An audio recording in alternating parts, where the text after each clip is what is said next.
Kevin Bowen here. Don't forget to listen to The Fan now on 93.5 or 107.5 FM, and check out our latest coverage online at 1075thefan.com.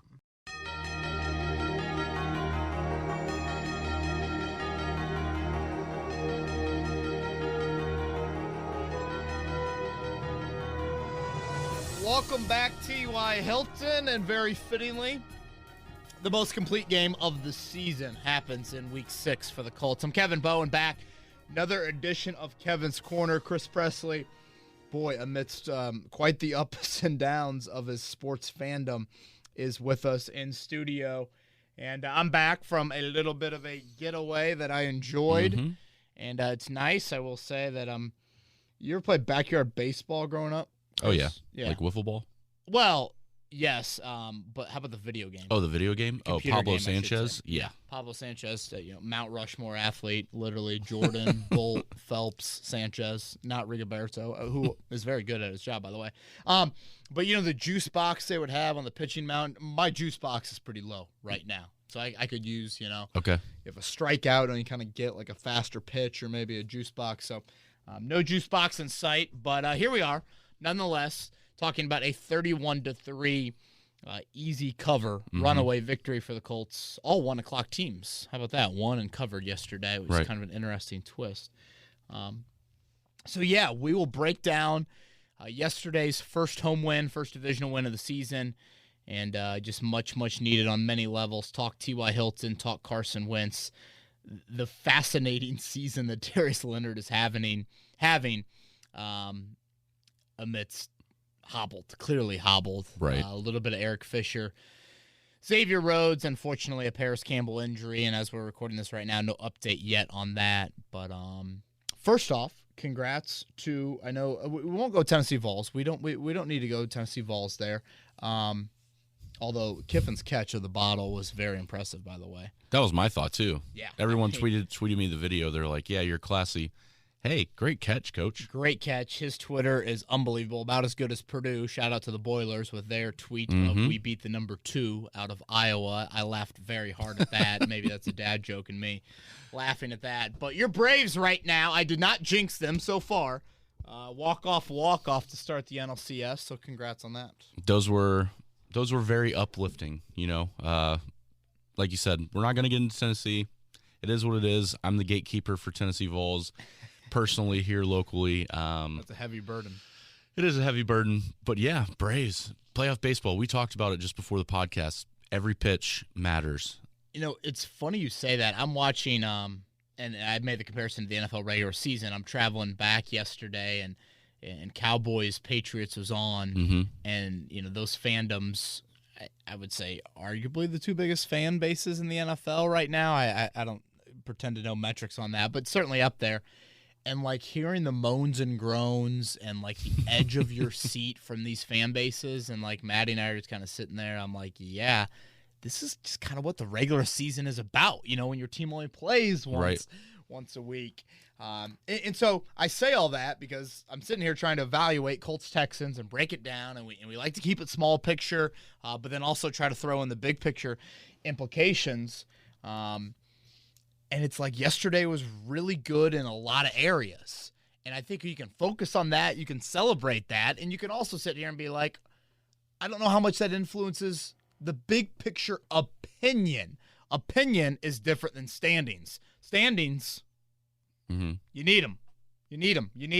Tonight, you need Bills Mafia. You need to go home. You get home tonight at 5 o'clock. You get out the card table. You get out the foldable, beer pong tailgate table, and you jump on it. You have to. And you're Bills Mafia tonight because that's what you are with Monday Night Football. And I still got to get that tattoo.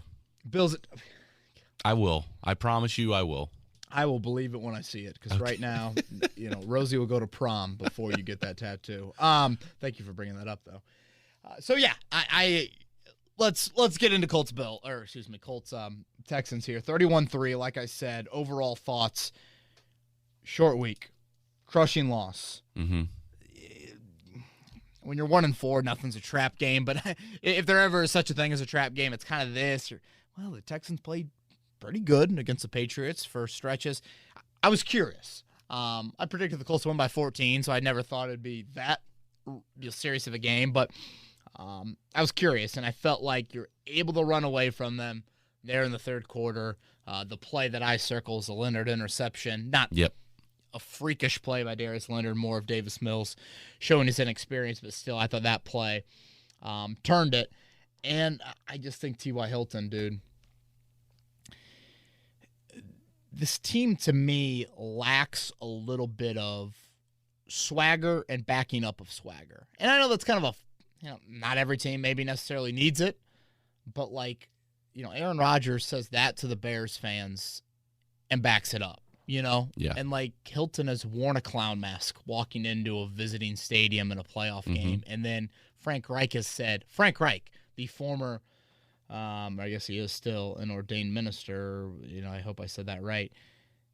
We're throwing to T.Y. Hilton early in the game because that dude talks and he can also walk it. And Hilton, did he have the biggest day of his career? No, but the first catch of the game, the 52-yarder, was just vintage Hilton. Yeah. This team needed it. This team needed a jolt. Frank Reich talked about the speech that T.Y. gave to the team on Saturday. T.Y. is not a vocal leader, I think, but perspective is such a word that is overused, but I think it means something to T.Y. Hilton right now. Perspective of free agency, almost leaving, perspective of being 31, of having a neck injury that he literally could not feel the left side of his body. That's crazy. Scary. And it's a jolt. It's him walking into Lucas Oil yesterday wearing the 45 jersey. Is it a bit stupid? Are you MJ? No. But that's how he kind of gets motivated. And I think guys in that locker room look up to him. So just his presence, there's something to be said for 2-14 when he's not in the lineup. Is he the same player? No. But is he something? Yes.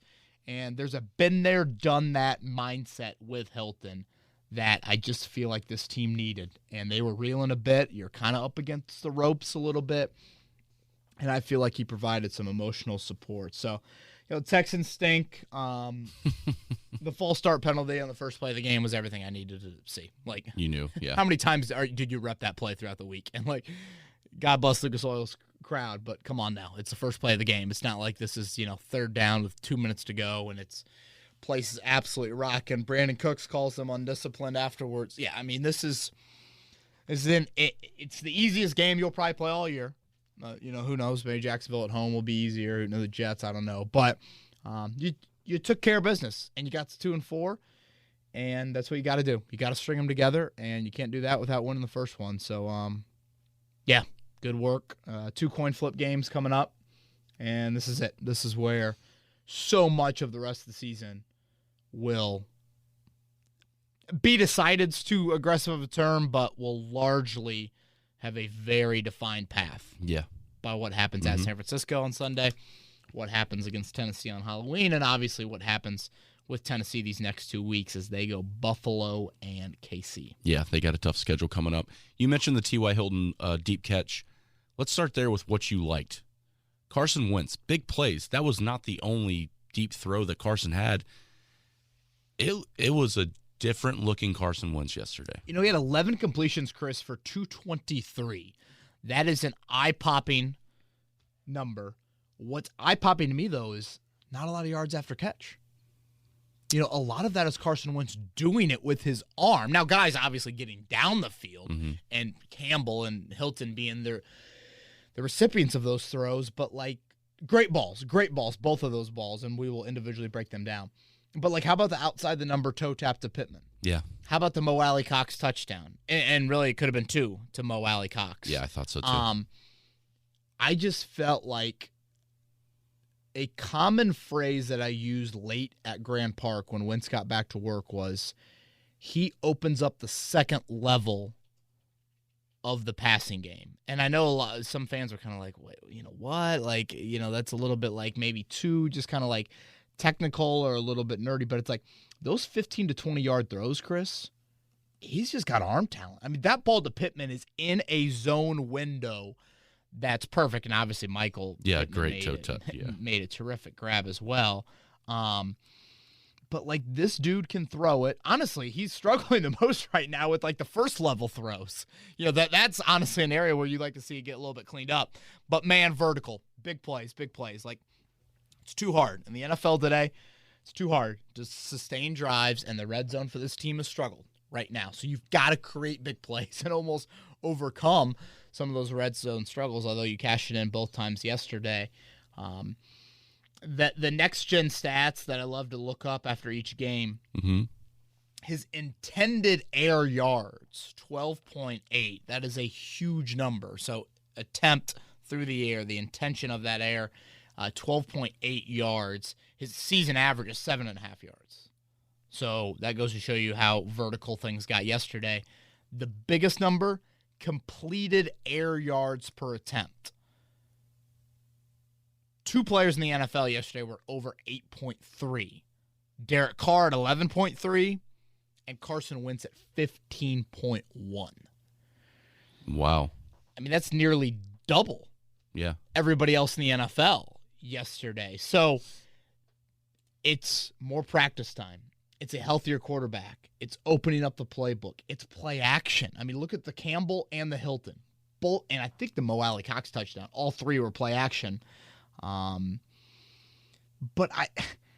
this is why you kind of traded for him, to be honest. Like, why did you trade up for Jonathan Taylor to get more big plays? Why did you feel like Carson Wentz was worth it? It was, all right, the guy's not going to be 72%. Like, that's just not his game. He's going to hold on to the ball a few times and take some sacks. We saw it again yesterday. But that's what you need. That's what you want. That's what you have to have. And specifically, let's start with the Campbell play. 3rd and 3, brilliant by Frank Reich. They go hurry up. They don't let the Texans sub. Texans are freaking out. Their secondary's got personnel issues. Guys in out. They don't know what to do. Next thing you know, the Texans got 9 in the box. 3rd and 3. You play action it. You protect it. Kudos to the O-line there. And that ball to Campbell speaks for itself there. So that was great. And then you come back with the Hilton one. And T.Y. Hilton's ability to track deep balls. It's uncanny. It's innate. It's uncanny. It's a great word to use. Can't teach it. He's done it throughout his career. And for a 5'9" guy that doesn't really climb the ladder, it's just, he makes him look so routine and so easy when, like, the separation was not really there. No. But again, Carson, take a chance. Did it. Trusted T.Y. even without a whole lot of practice. No game action with T.Y. Hilton. And yet the Colts dial that up there. So that ball was spot on. Oh, perfect. T.Y. didn't have to break stride. Just love to see chances being taken. It's not going to look that pretty, obviously, every week, but it now is on film. What does that do? It's true. What does that do? Does that mean the 49er safeties are, one step further back? Does that allow for Jonathan Taylor to, get – hell, Jonathan Taylor should have touched it more in the first half, but, whatever. Just those things, man. It can be huge for you. So this was always the missing ingredient, I think, with the Rivers offense, is just more of this, more consistently, the threat of it. Even though Rivers at times could, I think, kind of manipulate his way to some decent analytical chunk play numbers, it's not as eye-popping as what you saw from Wentz on Sunday. And great sign as he continues to protect the football at a really, really high level. So 6 weeks in and continuing to get good play. I know people will freak out that 31-3 and Carson Wentz still played every snap. Yeah, right. That's not great for the old draft pick debate, but still really, really good. Really, really good. Well, hopefully righting the ship, and like you said, the fact that Carson's playing better and we have an easier schedule than the Titans. Yep. Maybe we don't need that higher draft pick. Let's Who knows? hope. Fingers crossed. Who knows? Defensive side of things, they played very well. 3 turnovers yesterday. Darius Leonard, you said, was hampered by the ankle injury. It was telling when he continued to try to lateral on the interception and ran sideways instead of going up the field. But the defense is starting to step up. We saw Kwity Paye make some good plays to force Buckner in the backfield. What are your thoughts there? Yeah, this is kind of, I was thinking about it, watching it. I was like, oh, wow, this is kind of your starting 11. No Kamoko Ture, but, that was your starting defense, really. And for 2.5 quarters, you needed your defense to make sure they were doing what they did, and that was really limiting Houston. I kind of forget. It was 10-3 with Houston having the ball on 2 separate drives, in that third quarter there.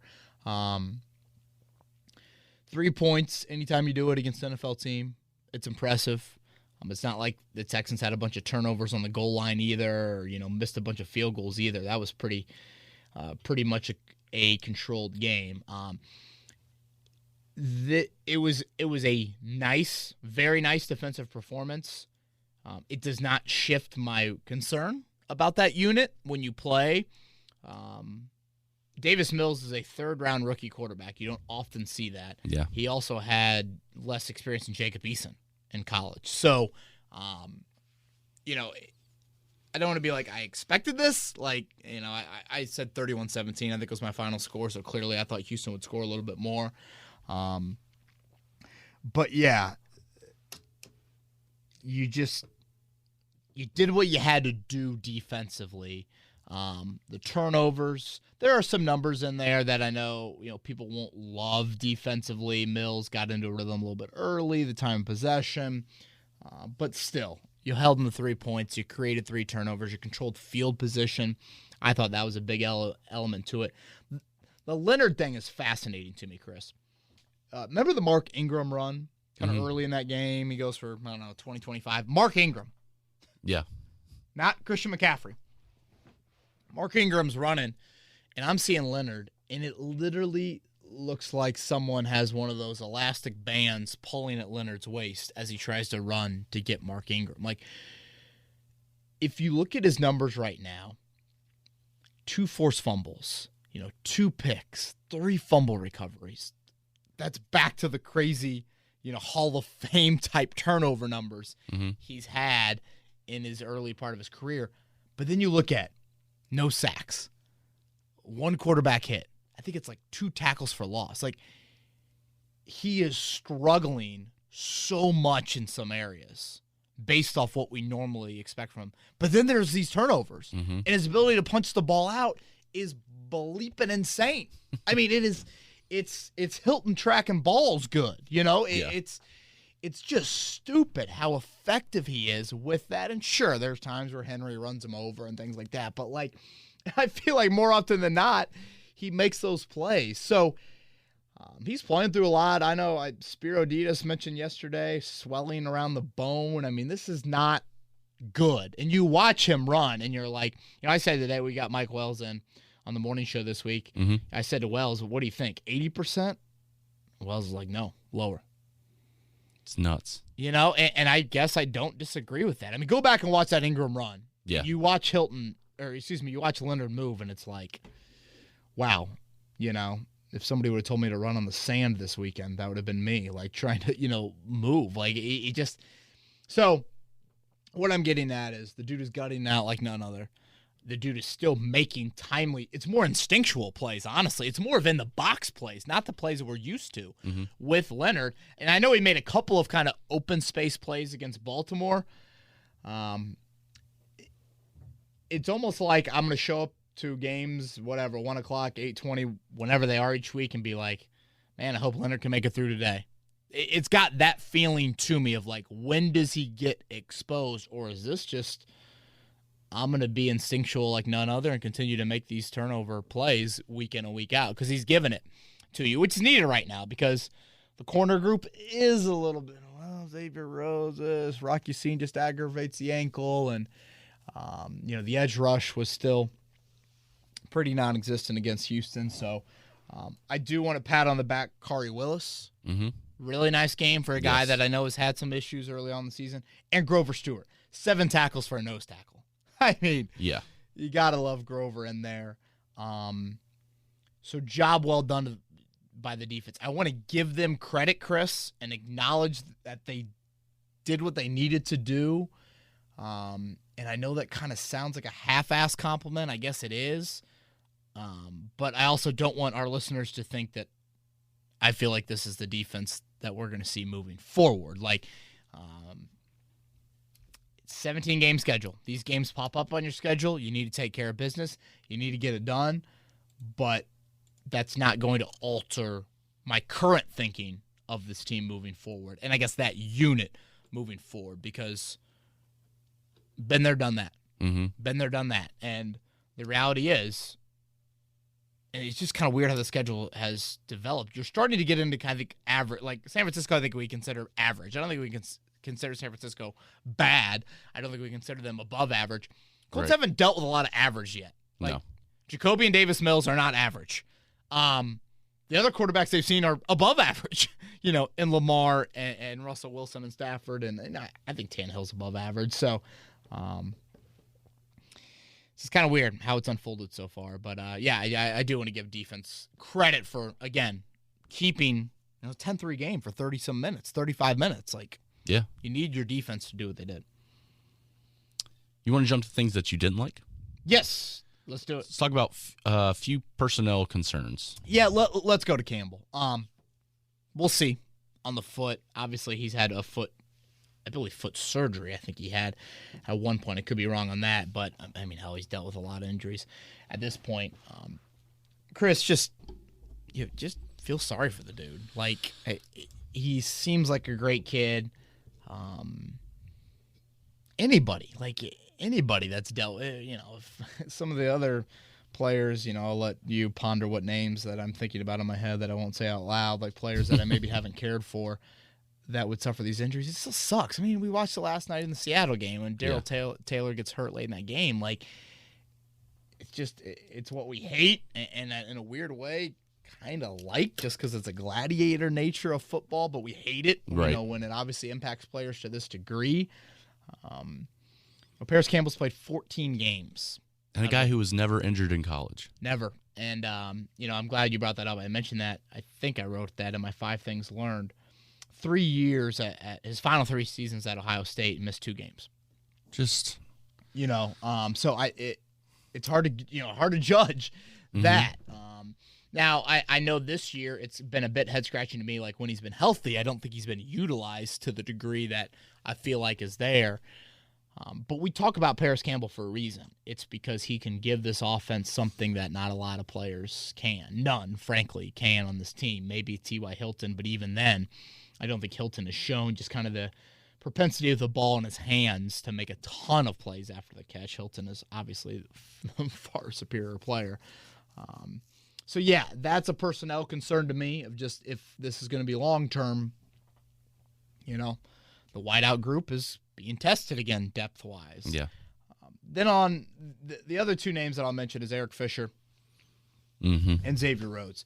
Fisher yesterday, 2 false starts in your own building after he gives up the sack the previous week where the Oway kid beats him off the line. I think now we're starting to see a little mental with Fisher. I think he's been pretty good in the run block, but the pass block, no.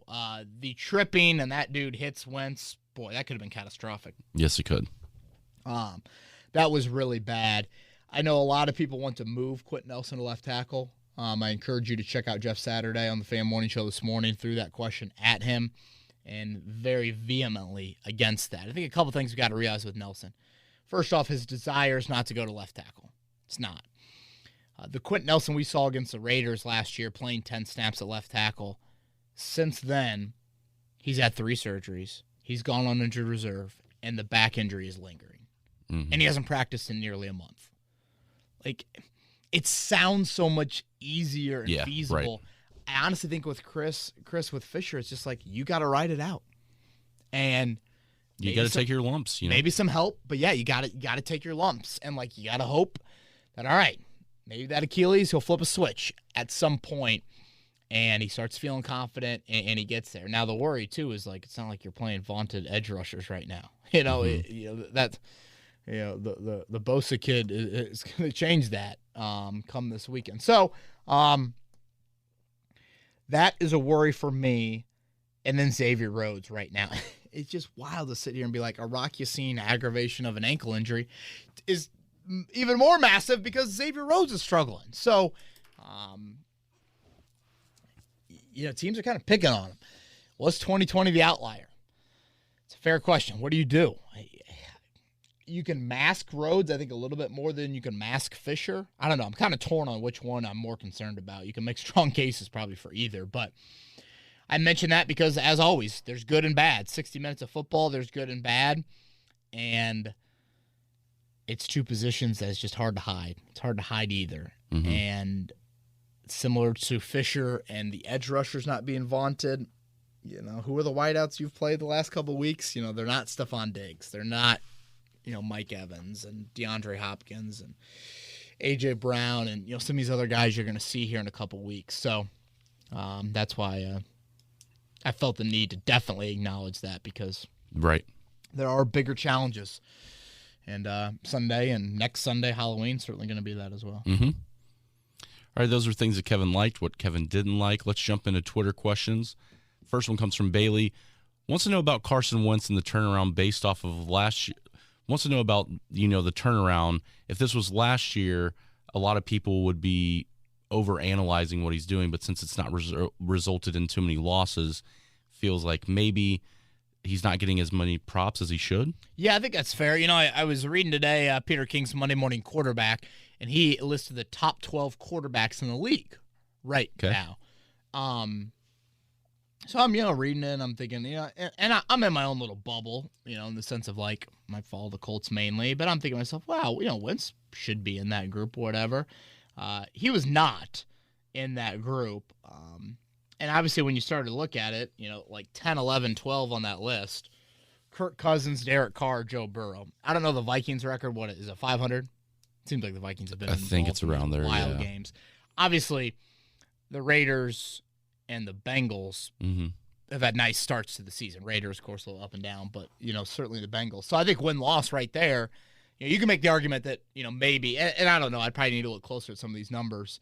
No one in the first 10 or the first 9, Murray, Allen, Prescott, Jackson, Brady, Rodgers, Herbert, Mahomes. I'm not putting Wentz above any of those guys. Yeah.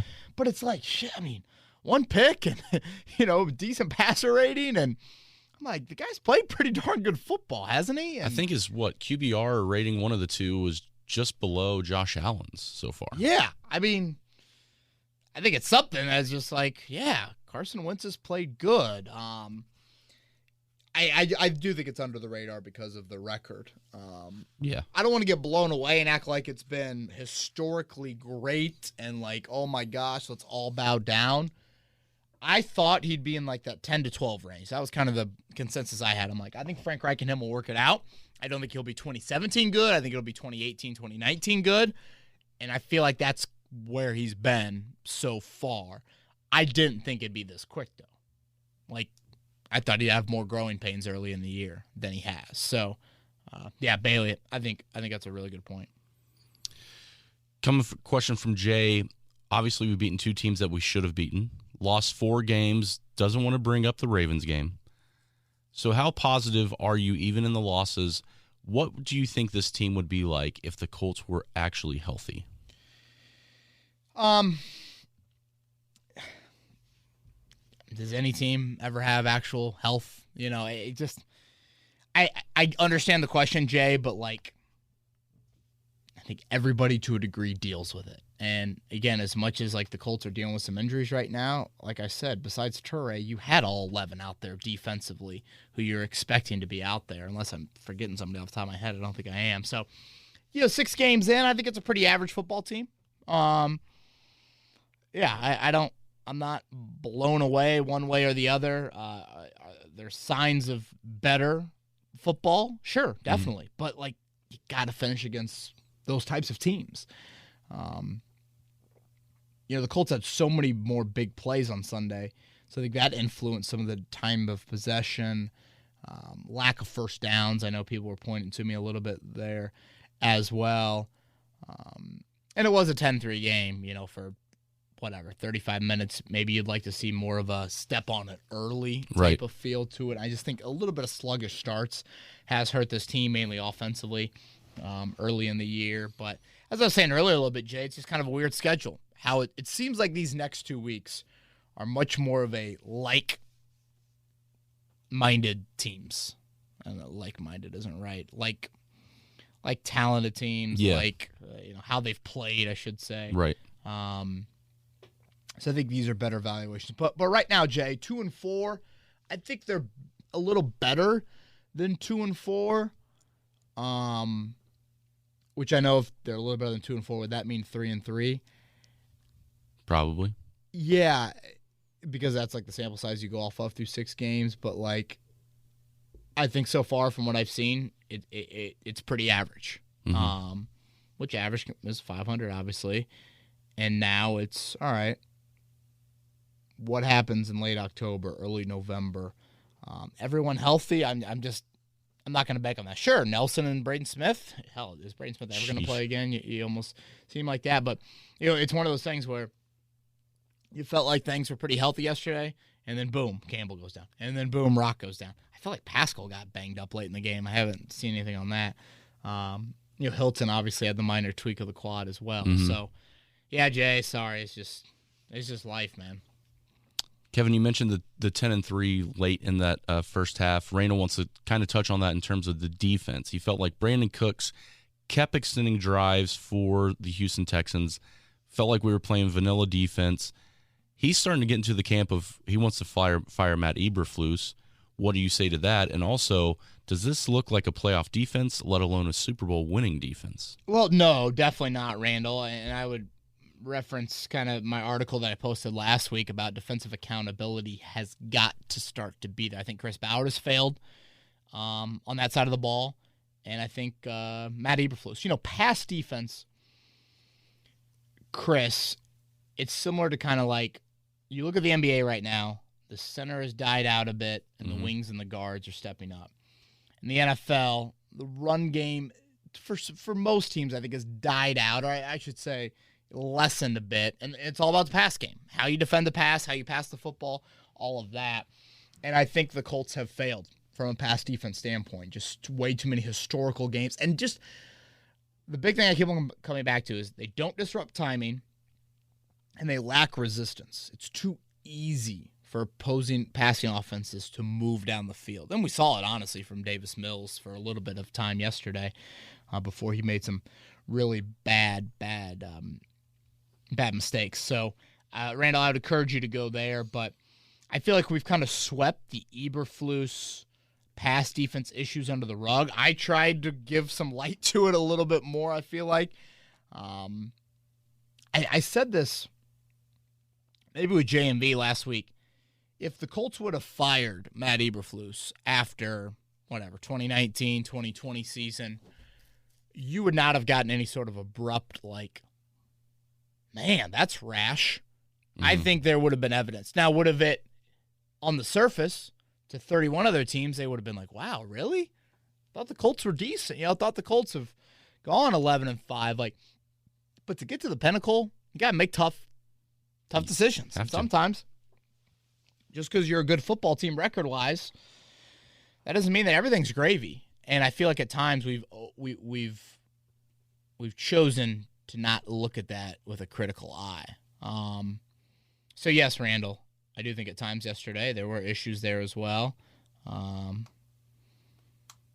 that's something I will always continue to watch because, you name it. The names that I mentioned in that article, from Drew Brees setting an NFL record to, Gardner Minshew completing 95% of his passes. It's every end of the spectrum. Right. So, yeah, I encourage people that missed that article to check that out. Great name here, Full Nelson. I love it. He's got a question, which, ironically enough, Full Nelson would reference these two players. Now, are we talking Phul, like full that way? No, Full. Okay. Full. Just straight to the point. Yep. I recall you saying that 21 isn't stepping onto the field in a recent podcast, but 32 looks more like 21 every game. What are your thoughts? So, obviously, Bob Sanders and Julian Blackmon referenced there. Yes, okay. Full Nelson. Boy, do I like the way Julian Blackmon plays football. Yeah. Dude, he's just so sound, solid. In moments where I think a lot of DBs panic, I don't get that feeling with him. And the guy was a cornerback. Right, and he hits like that. Now, having said all of that, Mr. Nelson, please pop in some Bob Sanders highlights and realize we are talking about the NFL Defensive Player of the Year. Yeah. And again, I don't want to sound like I'm diminishing Julian Blackmon because I think he's a really good player. What I've always been impressed by Blackman is that every level of the defense plays. Line of scrimmage, behind the line of scrimmage, underneath stuff. He can make, we haven't seen maybe a lot of kind of center field type stuff, but, we've seen that with him as well. So, let's not get too crazy. But, geez, dude, some of those hits, I'm like, wait, what? 32 again? Yeah, it's, I like how he carries himself. When I think of future leaders of this football team, he's definitely one of them. You had to be happy yesterday seeing the way Willis and Blackman both played together again. Yeah. I don't think we had seen that this season. Right. So I think getting them back to it, especially with how your corners are right now, you need those guys. And, Leonard's a little banged up. Like, you need Willis. Willis had the sack, made some other plays in the box. Mm-hmm. Need it. Let's stay there on cornerback because we have a question from Raj talking about Xavier Rhodes. Not too happy with him this year. Feels like every time the ball goes to his side of the field, he gets burned. What are your thoughts on how Xavier's played so far? Well, not well. Was 2020 the outlier? I found it interesting, Chris, when Xavier Rhodes hit free agency last year. Crickets for about a week. 1-year deal to re-sign in Indy after the season he just had. Mm-hmm. I thought he deserved a little bit more. So I'm thinking to myself, man, the NFL is clearly seeing something different here. Is this it? Did for some reason they just felt like, a little bit fluky. I'm not believing it. Corner similar to wideout. When you get to 30, it's, who knows? So, that is concerning to me. And, I don't see how much of it is necessarily health related. I think that is where it's also concerning. And then we talked about it earlier. The wideouts haven't been the flat out studs that you're going to see here coming up in the next month or so. Yeah. All right, let's go to a question from Cameron. And this is a question I feel like a lot of Colts fans had yesterday in the first half. With a stud like Jonathan Taylor, it was baffling to him and baffling to a lot of people why we used him so little in the first half. What are your thoughts there? Yeah, the JT usage is odd. I understand wanting to keep a guy fresh, but 2 carries and a half? Yeah. When you're not, there weren't a ton of drives, but you had it, I think, at least 4 times there. Yeah, I think back to the Monday night game, Baltimore, Chris, if Jonathan Taylor drops the second play from scrimmage, you just flat out drop. They keep him in the game on third down. A third down could be a Nyheim Hines down, especially 3rd and 15. You could have ran that same play that Jonathan Taylor scored on with Hines, and it would have been, I totally would have understood it. But no, you give Jonathan Taylor a chance for a reason, because he is a freak of nature. So look what he did in the second half. It's almost one of those things where it's like you give him touches because that can happen. And when you don't give him touches, the chances of that happening, a.k.a. 83 yards, is less likely. And I know that sounds like really elementary, and I'm kind of boiling it down. By the way, I thought the run blocking was really good to spring Taylor for that big play there. It's just, you guys have heard it from me before. Marlon Mack, 5 carries. Why? Yeah. It's just like, I got the snap counts in front of me. Marlon Mack had 5 carries, and he played 9 snaps. Holy shit. When he's on the field, he's getting the ball pretty much. It's like, how many? Hines, 11 snaps, Mack, 9? I don't. Yeah. I Still trying to figure out that puzzle there. Yeah. I don't get it, man. And did you see the graphic? I think it said something along the lines of that was the longest Colts run since 1960 or something like that. Yeah. Donna Brown in 11 and Alan Matty, I believe I'm saying that right, in 66. The only other 2 runs over 80. Crazy. I thought Edge or Marshall Faulk would have had one of them. I would have thought so too. Let's stay there with Jonathan Taylor. Craig knows that obviously on 2 sides of the ball we have playmakers, one in Darius Leonard and one in Jonathan Taylor. He obviously wants to also talk about what happened to the mantra of run the damn ball. Yeah, kind of getting away from a little bit of that. I know we hit on that. There's still, I'll say this. I thought yesterday they opened up a little bit more pass, and I understood it because Houston's dealing with some personnel issues, and so I'm fine with that. Again, to me, it's more of just running back personnel usage right now, not as much as like, how often they're running it. Yes, we saw the game. What was it, Tennessee game or whichever game it was when they abandoned it, but it's more of just who is touching that ball. And I get wanting to keep guys fresh and all that, but when you're 1-4, the luxury of keeping guys fresh for late in the season is just almost goes out the window. And does that mantra also maybe fall on Quentin Nelson's health? Like if he's in there, you might run the ball a little bit more if he's healthy. Yeah, but I also feel like Chris Reed's done a nice job. I mean, sure, maybe a little bit more, but I do think the run blocking has gotten better even with the Nelson issues and Fisher having his own issues. Right. So I don't think Fisher's been that poor from a run game standpoint. Okay. Yeah. This question comes from Colts Maniac. Even after a tough Monday night loss and a big win this week, have you seen enough to believe that we get a shot to go over 500, or to get to 500, I should say, after the next 2 weeks? Yeah, I mean, definitely. I'm not sold on San Francisco. Two kind of coin flip type games. Obviously, Tennessee's got the gauntlet of Buffalo and Kansas City the next 2 weeks before they come here to Indianapolis. So, to be a legit contender, Chris, you win these games. Mm-hmm. You win them. And that Halloween game. So big. So big times a million. It's like we keep on saying, like, Colts still have a chance. Colts still have a chance. Like that's been like a common theme over the last few weeks, and that's certainly true. That chance and how realistic or unrealistic it is shifts so much in these next couple of weeks based off what Tennessee has, based off what you have. Obviously, mostly based off the fact that these two teams play again for a final time here a week from Sunday.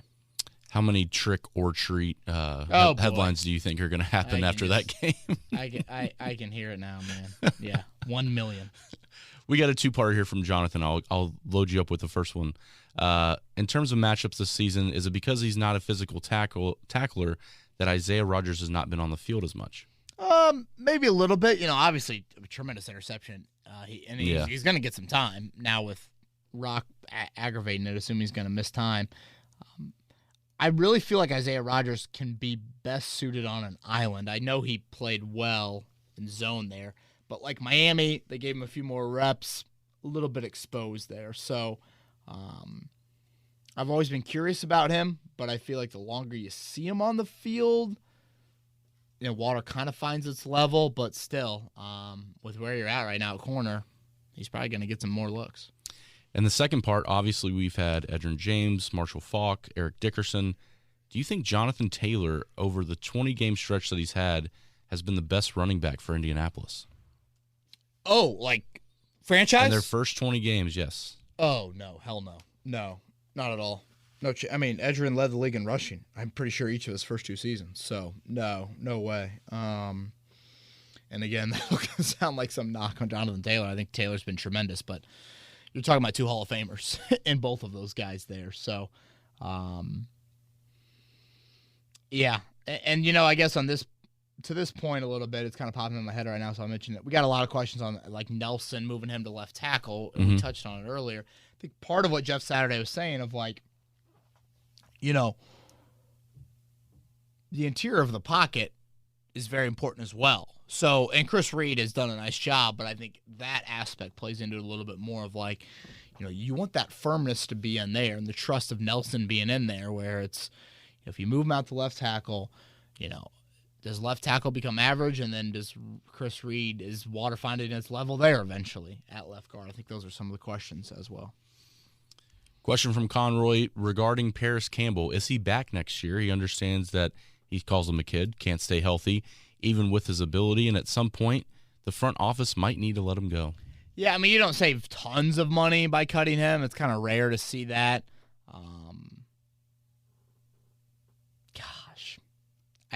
I would not. I would still.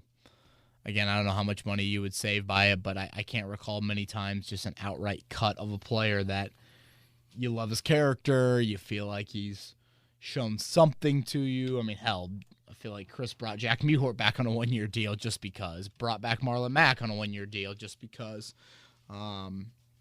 So, yeah, but having said that, you aren't promising. And I guess this goes back to, and Conroy, this question goes back to March when I'm like, wait, the Colts just went through free agency and they didn't make one other move at receiver?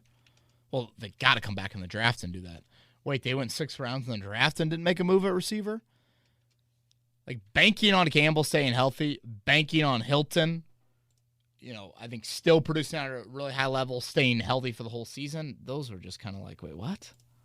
Yeah. Let's stay there with the draft talk and talking about wide receivers. After the game that David Bell had this week for the Purdue Boilermakers knocking off number 2 Iowa, do you think that Chris Ballard would go after him in the second round? Well, congrats to all of our Boiler fans out there. That was a fun game. I did actually catch a decent amount of that, especially the close. Man, I love David Bell. Love, love, love. Just, I tweeted out on Saturday. I know it's cliche, but he wins. He wins. He won in basketball, making big plays against Romeo Langford in the semi-state game and leading a very balanced Warren Central team. And then, 11 for 240 is stupid against a team that he has torched and a team known for their defense. Yeah. I don't think he'll test outrageously well, and I think that might hurt him with some teams. But I watch him, and this is extremely high praise. I see like some Reggie Wayne of just not 4.240 speed, not 6'3" and 215, but you start adding up the box score after the game, and you're like, wow, David Bell killed us. And Reggie just went 10 for 130. That is kind of the feel. So whoever takes David Bell will not regret it one iota. I've heard tremendous things about him, character, leadership-wise, all of that. So, yeah, I love seeing that. I love seeing him get some national exposure and much needed for Jeff Brom. Much needed. Oh, yeah. Especially after Minnesota lost. And I love all the analytics because if you go online, you can actually look up right now. He's projected to go 43rd overall. There you go. There you go. I love it. NFL mock draft database has him going second round, 43rd overall. Okay, we got a 3-parter for you here from Mitch. Question for the podcast, which is most likely this is a bad team, this is a badly injured team, or this is a badly coached team? Yeah, Mitch, that's probably a little bit of everything. Depth to me is concerning, and then the high-end talent at the critical spots. We talked a little bit earlier about Fisher and Rhodes right now and their level of play. Yeah, I think right now I still slot in that average category. Okay. But yeah, I got a couple big ones, big bones coming up.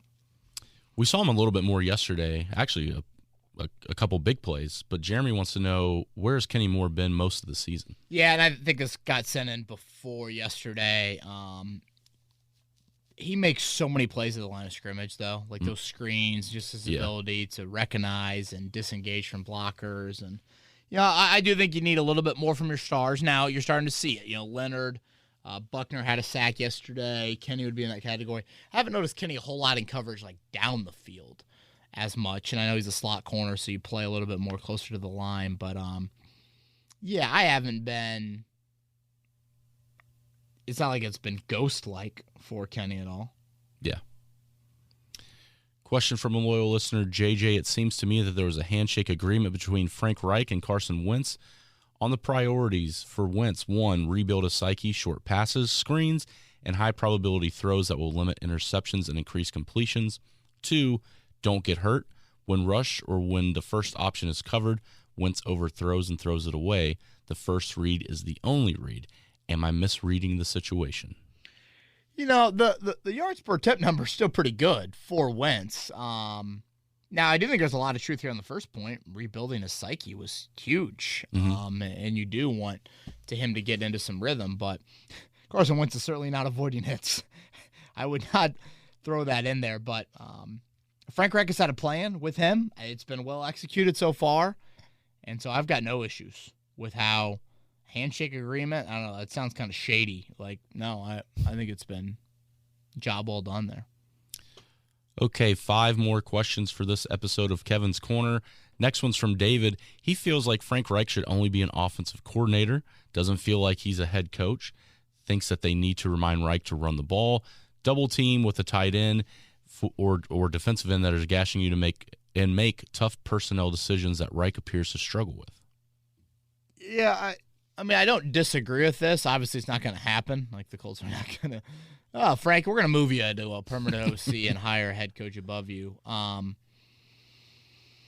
Yeah, and again, the Colts continue to play games where there's, like, not tons and tons of offensive coaching decisions in the fourth quarter that are, like, based off time management, you know. Baltimore a little bit. But like I'm watching Seattle and Pittsburgh last night, it's like tons of them. I mean, like everywhere you turn, you're watching the Raiders and the Patriots. Oh my gosh, thousands of them popping up. Yeah, the Colts still like haven't had a ton of games where those are prevalent, and I'm nervous like they'll get exposed, you know, when those opportunities do come. But yeah, David, I agree with it, and honestly, I think people that have much more notable resumes than me would agree with that as well. Well, I'm going to stay there with your resume, Kevin, because Twegman feels like you're the only Colts reporter that he trusts. Oh, wow. Thank you. I guess I'll take that as a compliment. Says he feels like we have a talented team, but we're not putting it together. Is it correct to assume that it's a leadership issue? It definitely seems like we do not have straight-up nasty dudes to maintain accountability. Yeah, I mean, I think it's a fair statement. You know, I talked a little bit last pod about learning how to win. You know, if you want to point back to the spring, and this team elected not to do much from a physical standpoint. That was kind of head-scratching to me with that compared to the rest of the league.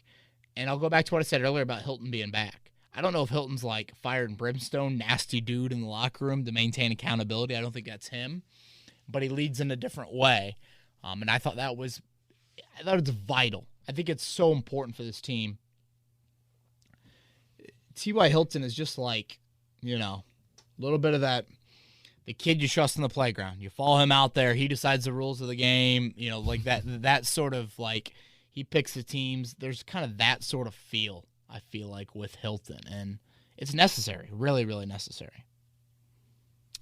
Question from Wyatt. Note, he is not against Frank Reich and doesn't want him to be fired. Okay. But let's say the season stays on the same path and the Colts go 5, maybe 6 wins, and it has nothing to do with the play of Carson Wentz. And it has everything to do with Frank Reich's play calling. What happens if we let Frank go? Does Carson still stay with this team? Yeah, I mean, I can't see how Carson and the play calling don't go together. Like, I don't see how Carson could have a very successful season and Frank Reich be considered a terrible play caller. So I don't really follow that one, to be honest with you. I think Carson and Frank are tied together. Yeah. I mean, I guess if you went for a bunch of fourth downs and couldn't run the football, maybe, but yeah. And I guess didn't convert those fourth downs. Right. 2 more. This one's from Sam. Do you know why Ballard stopped doing the quarter season interviews? They were always pretty good and would love to hear one after the Colts start this season. Yeah, and I believe Sam was from down under. Yeah, so. he said mate, so I didn't know if he was New Zealand or Australian. Yeah, that's a good question. Thank you, Sam. Yeah, I don't know why Ballard. I thought Ballard got a little light on that last year. I'm trying to remember. I don't think he did as frequently as last year. I thought he'd do it last week just because you help your head coach out on a short week. You know, come off the Monday night game. Frank, don't worry about this. I'll do that. For those that don't know, usually Chris Ballard hops on the quarterly. He hops on the Monday radio show and just chats for about 10 or 15 minutes. So, yeah, I don't know. His adversity's hitting and Chris Ballard's running from it. I don't necessarily know that. Like, he doesn't talk really at all during the season. It's just these various radio hits every 4 weeks. But yeah, have not seen that yet, and we'll see if we get it tonight. Well, Kevin, we're 2-4, coming off a win. Okay. We're going to end the podcast with a lighthearted question. Oh, boy.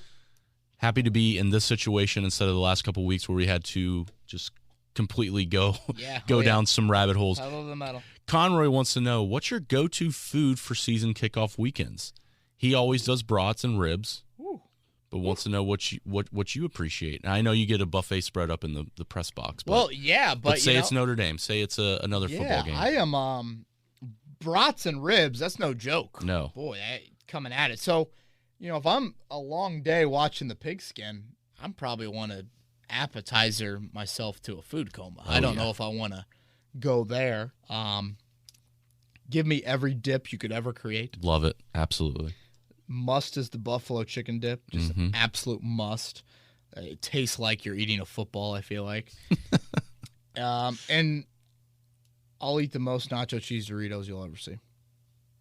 That's your chip of choice? Need it. Yeah, that's my chip. That's my dip. Throw me some pigs in a throw me some healthy vegetables as well, just to feel like I'm, feeling good about myself. I can dip that in a little bit of ranch and make that pretty unhealthy pretty quick.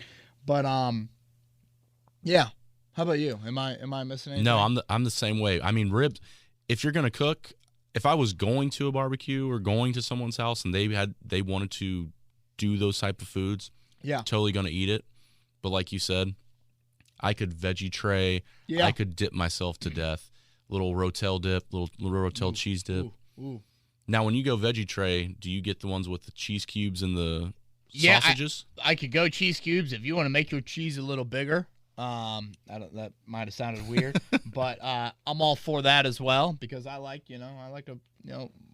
one slice of cheese for a cracker. I don't need to rip the slice of cheese. I want to make sure that I'm going that route there. So well, we're recording this at 11. This is 11:41 right now, so now we're hungry. I know. So appreciate it, Conroy. That's a great question. I am starving, by the way, that you mentioned that. So, okay, Sunday games coming up next 2 weeks. So just like this past one, stick with Monday.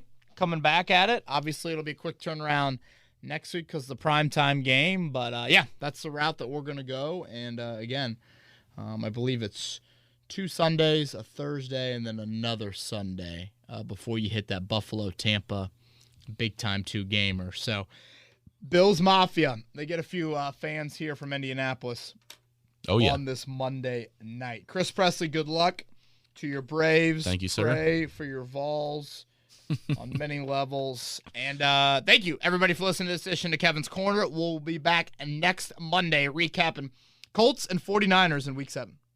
This has been Kevin Bowen. Thank you for listening to another edition of Kevin's Corner. If you haven't already, subscribe on iTunes or Stitcher for the best Colts and Pacers coverage.